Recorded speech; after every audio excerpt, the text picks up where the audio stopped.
It's amazing to see what human beings are able to construct, both traditional and modern. I love the traditional design of historic buildings like this, and also I love the modern design of modern buildings, and we see a real beauty in what man is able to design. And yet, with all of man's creative ability, we do see the spark of the divine in man's ability to create. It's something that animals don't have. Animals are not able to create like humans can, and yet with all of man's ability, we are unable to construct something that abides forever. There is a temporalness to man's ability to make things.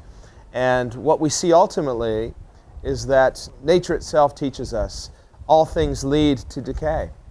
The second law of thermodynamics teaches us, for example, that everything in nature is in a continual state of breakdown. And so we see that as innovative and as creative as man possesses the potential to be, yet all of our innovation and all of our creativity ultimately in this natural world leads to destruction. We read in the Gospel of Luke that Jesus was touring Jerusalem, and he and his disciples saw the beautiful temple. Now, the temple was one of the great ancient wonders of the world, and it was absolutely beautiful to behold. And as the disciples were taking in its beauty and magnificence, Jesus told them, not one stone will be left standing on another. This entire building, as magnificent as it is to behold, will be completely deconstructed, completely taken down, piece by piece, and there will be no evidence of it whatsoever. And what we see Jesus pointing out is that as great as man's achievements may be, they are not permanent. They are not eternal. Rather, God seeks to construct something that lasts forever. We are to seek something greater than the achievements that we can achieve in this lifetime.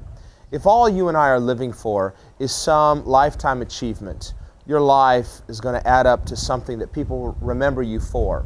If that's all it amounts to, ultimately, it leads to destruction, because just as the temple in Jerusalem was destroyed, never to be rebuilt, in the same way, all of our human achievements, apart from the grace of God, lead to destruction. What then should our goal be in life?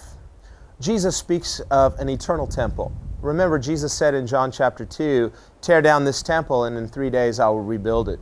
He was speaking of the temple of his body. He was speaking of his own resurrection. He's also speaking of the temple of the church, because we collectively, as children of God, are living stones fit together into an eternal temple, not made by human hands, but made by the hands of God Himself. Our goal in life, then, is to become that eternal temple, not made with human hands, that abides forever. There is a destruction of things in the natural, but God in this present time is building a temple that will endure forever, and He invites each of us to become part of that eternal plan.